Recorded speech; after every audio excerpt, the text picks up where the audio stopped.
Fluxes may act as true solvents. Fused carbonate of soda dissolves baric carbonate, and perhaps in many slags true solution occurs, but in the great majority of cases a flux is a solid reagent added for the purpose of forming a fusible compound with the earthy or stony minerals of the ore. Few of the minerals which occur in the gangue of an ore are fusible, and still fewer are sufficiently fusible for the purposes of the assayer. Consequently, the subject is one of importance, and it ought to be treated on chemical principles. An idea of the composition of some of the more frequently occurring rocks may be gathered from the following table, which represents rough averages. Sandstone, grit, quartzite, etc. 80 to 100% silica. Granite, gneiss, quartz porphyry, fire clay, etc. 70 to 75% silica, 13 to 20% alumina, 2% oxide of iron, 2% lime and magnesia, 5 to 8% alkalis, less in fire clay. Mica schist, 65% silica, 18% alumina, 5% oxide of iron, 3% lime and magnesia, 3% alkalis. Trachyte, syenite, 60% silica, 17% alumina, 7% oxide of iron, 4 to 7% lime and magnesia, 6 to 9% alkalis. Clay slate, 60% silica, 18% alumina, 10% oxide of iron, 8% lime and magnesia, 3% alkalis. Diorite, 54% silica, 17% alumina, 12% oxide of iron, 9% lime and magnesia, 3% alkalis. Hornblende rock, 50% silica, 18% alumina, 15% oxide of iron, 12% lime and magnesia, 3 to 4% alkalis. Brick clay, 50% silica, 34% alumina, 8% oxide of iron, 6% lime and magnesia. China clay, 47% silica, 39% alumina. Basalt, dolerite, etc. 50% silica, 15% alumina, 15% oxide of iron, 16% lime and magnesia, 3% alkalis. Serpentine, 44% silica, 44% lime and magnesia. Chalk, limestone, dolomite, etc. 45 to 55% lime and magnesia. Silica itself and the silicates of alumina, of lime, and of magnesia are practically infusible. The silicates of soda, of potash, and of iron are easily fusible if the base, soda, potash, or oxide of iron, be present in sufficient quantity, and if, in the case of the iron, it is present mainly as lower oxide. Note ferrous silicate. End note. The addition of lime, oxide of iron, or alkali to silicate of alumina results in the formation of a double silicate of alumina and lime, or of alumina and iron, etc., all of which are easily fusible. Similarly, if to a silicate of lime we add oxide of iron, or soda, or even alumina, a fusible double silicate will be formed. Thus, lime, soda, oxide of iron, and clay are fluxes when properly used, but since lime, clay, and oxide of iron, if there be any tendency to form peroxide, are of themselves infusible, any excess of these fluxes would tend to stiffen and render pasty the resulting slag. So too, soda, which is a very strong base, may act prejudicially if it be in sufficient excess to set free notable quantities of lime and magnesia, which, but for that excess, would exist in combination as complex fusible silicates. There are many minerals which, with but little soda, form a glass, but with more yield a lumpy scoriaceous mass. There are many minerals, too, which are already basic, note, for example, calcite, end note, and which, when present, demand either a less basic or an acid flux, according to the proportions in which they exist. For purposes of this kind, borax or glass or clay with more or less soda may be used, and of these borax is by far the most generally useful. An objection to too basic a slag, and a very important one, is the speed with which it corrodes ordinary crucibles. These crucibles, consisting of quartz and clay, are rapidly attacked by lime, soda, and bases generally. In considering what is and what is not a good slag, certain chemical properties are of importance. If a mixture of many substances be fused and allowed to solidify in a crucible, there will be found some or all of the following. At the bottom of the crucible, a button of metal. Resting on this, a spice, then a regulus, next a slag made up of silicates and borates and metallic oxides, and lastly, on the top, another layer of slag, mainly made up of fusible chlorides and sulfates. In assaying operations, the object is generally to concentrate the metals sought for in a button of metal, spice, or regulus, and to leave the earthy and other impurities as far as possible in the slag. Whether there be one or two layers of slag is a matter of indifference, but the chemical action of the lower layer upon the spice or regulus or metal is of great importance. Note: in relation to one or two layers of slag being a matter of indifference, there is an exception to this, as when the slag is liable to be acted on when exposed to the air and to the gases of the furnace.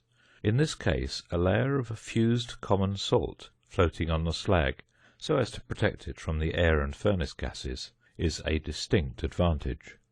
End note. A regulus is a compound of one or more of the metals with sulphur. It is usually brittle, often crystalline, and of a dull, somewhat greasy lustre.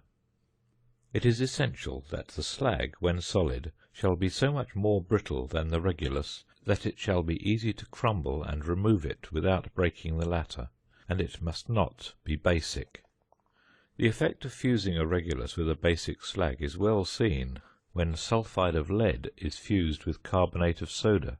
The result is a button of metal, more or less pure, and a slag containing sulphides of lead and sodium. And again, if sulphide of lead be fused with an excess of oxide of lead, a button of lead will be got, and a slag which is simply oxide of lead, with whatever it may have taken up from the crucible. Or if a sufficient excess has not been used, oxide of lead mixed with some sulphide. When, as is most frequently the case, the desire is to prevent the formation of regulus, these reactions may be taken advantage of, but otherwise the use of a flux having any such tendency must be avoided. A good slag, from which a regulus may be easily separated, may be obtained by fusing, say, 20 grams of ore with borax, 15 grams, powdered glass, 15 grams, fluorspar, 20 grams, and lime, 20 grams. By quenching the slag in water as soon as it has solidified, it is rendered very brittle.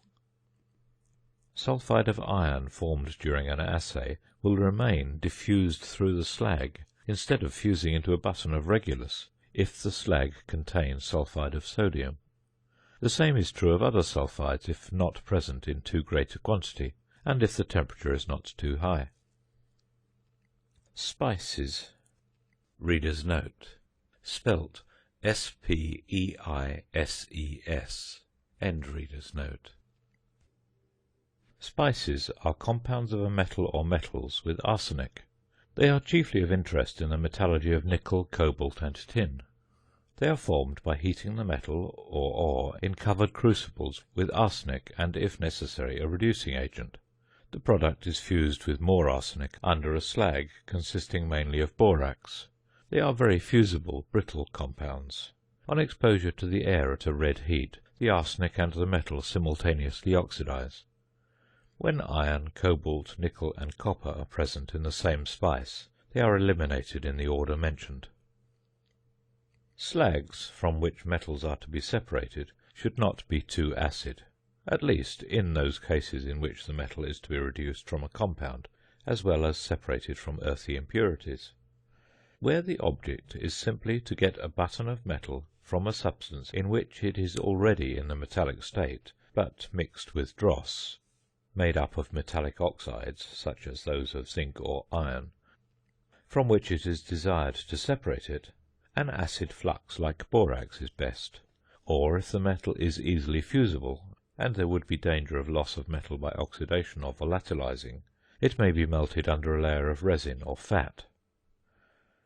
Common salt is sometimes used with a similar object, and is often useful. Under certain conditions, however, it has a tendency to cause the formation of volatile chlorides, with a consequent loss of metal. In the great majority of cases, the fusion of the metal is accompanied by reduction from the state of oxide. In these, the slag should be basic. It is not easy to reduce the whole of a reducible oxide, say oxide of copper or of iron, from a slag in which it exists as a borate or silicate. There should be at least enough soda present to liberate it. When the object is to separate one metal, say copper, without reducing an unnecessary amount of another, iron, at the same time, a slag with a good deal of borax is a distinct advantage. The slag will then probably not be free from copper, so that it will be necessary to powder and mix the slag with some soda and a reducing agent, and to again fuse the slag in order to separate this residual metal. In all those cases in which the slag retains an oxide of a heavy metal, this cleansing of the slag is advisable, and in the case of rich ores necessary. Slags containing sulfides are especially apt to retain the more easily reducible metals. The following are the ordinary and most useful fluxes. Soda. The powdered bicarbonate, sold by druggists as carbonate of soda, is generally used. It gives off its water and excess of carbonic acid readily and without fusion. Where the melting down is performed rapidly, the escaping gas is apt to cause trouble by frothing, and so causing waste of the material. Ordinary carbonate of soda, when hydrated, soda crystals, melts easily and gives off its water with ebullition. It is unfit for use in assaying, but when dried it can be used instead of the bicarbonate. 1 part of the dried carbonate is equivalent to rather more than 1½ parts of the bicarbonate. From 2 to 4 parts of the flux are amply sufficient to yield a fluid slag with 1 part of earthy matter. This statement is also true of the fluxes which follow.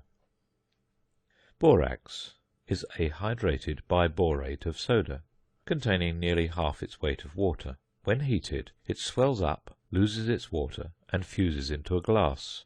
The swelling up may become a source of loss in the assay by pushing some of the contents out of the crucible. To avoid this, fused or dried borax may be used, in which case a little more than half the amount of borax indicated will suffice. Borax will flux almost anything, but it is especially valuable in fluxing lime, etc., and metallic oxides, as also in those cases in which it is desired to keep certain of the latter in the slag and out of the button of metal. Oxide of lead, in the form of red lead or litharge, is a valuable flux. It easily dissolves those metallic oxides which are either infusible or difficultly fusible of themselves, such as oxides of iron or copper. The resulting slag is strongly basic and very corrosive. No crucible will long withstand the attack of a fused mixture of oxides of lead and copper. With silicates also it forms very fusible double silicates, but in the absence of silicates and borates it has no action upon lime or magnesia. Whether the lead be added as litharge or as red lead, it will exist in the slag as monoxide, litharge. The excess of oxygen of the red lead is thus available for oxidizing purposes. If this oxidizing power is prejudicial, it may be neutralized by mixing the red lead with 1% of charcoal. Glass. Broken beakers and flasks, cleaned, dried, and powdered, will do. It should be free from lead. Fluor. Fluorspar as free as possible from other minerals, powdered. It helps to flux phosphate of lime, etc., and infusible silicates. Lime should be fresh and powdered. It must not be slaked. Powdered white marble, carbonate of lime, will do, but nearly double the quantity must be taken. 1 part of lime produces the same effect as 1.8 parts of the carbonate of lime. Tartar and black flux are reducing agents as well as fluxes. The black flux which may be obtained by heating tartar is a mixture of carbonate of potash and charcoal.